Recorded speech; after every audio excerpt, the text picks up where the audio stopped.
Be me, 8 years old, completely dark in my room, trying to sleep, because, well, that's what we did back then. Be alone in the room because my older sister was in the hospital. Suddenly, a voice. Anon, you really need to read your books more. Hear a loud as shit crash. Screaming as loud as my lungs will let me, .jpg. My mom comes bursting in, flipping on the light. My bookshelf was completely knocked to the ground, with books everywhere. Scared the hoots out of me. Learned 2 years later that there's this poltergeist that's been following my mom around since she was young. Liked knocking plates off the shelf and shit. Even exploded a fan once. I also heard my older brother checking in on me while I was sleeping around the same time. Only to see the ghost standing at the foot of my bed, staring straight at him.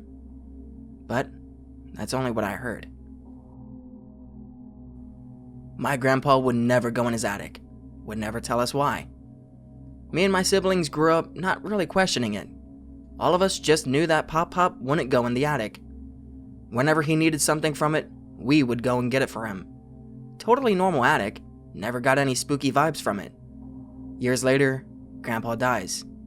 He died peacefully in his sleep. I go stay with my grandma to keep her company. One night, we're up late talking about old memories. I bring up the attic in a story. Grandma gets really quiet. Asks if anyone ever talked to me about why he wouldn't go up there. Nope, .jpg. She tells me that when they first moved into the house, Pop couldn't sleep. He said something about the house just didn't feel right. He paced all night like he was crazy. Went over every inch of the house with a fine-toothed comb.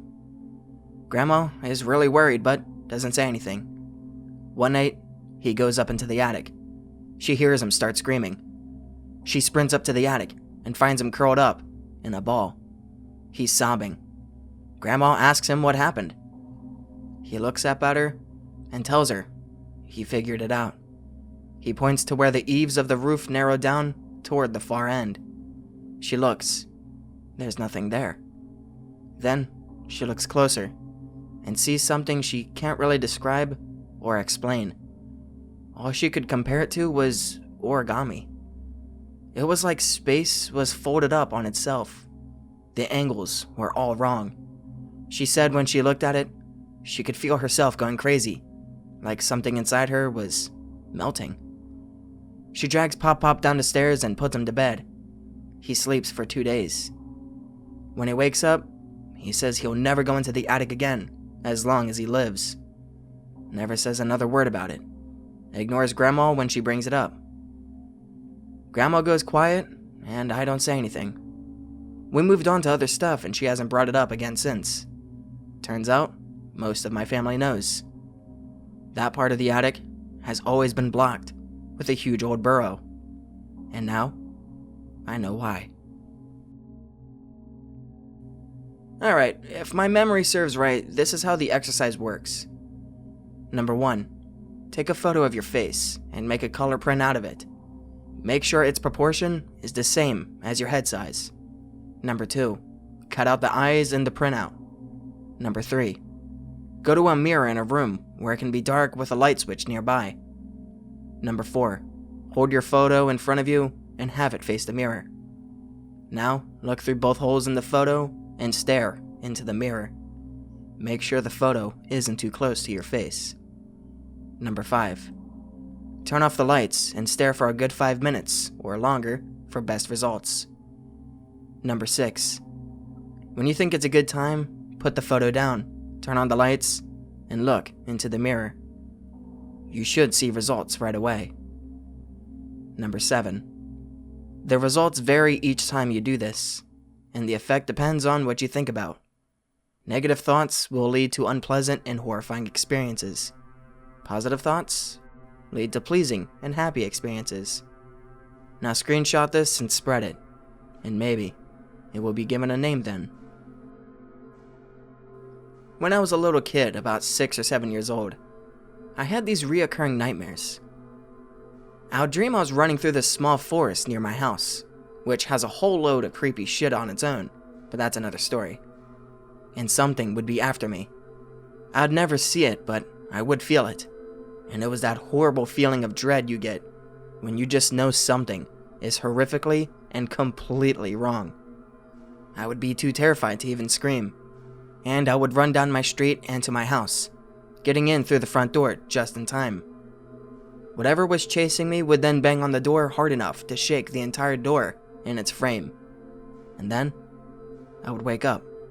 The thing is, I would wake up still hearing that thudding, loud enough that I could feel it in my chest. It would paralyze me with fear for several seconds, and then I would scream for my mom, and usually she would come in and comfort me, say it was a dream, and etc.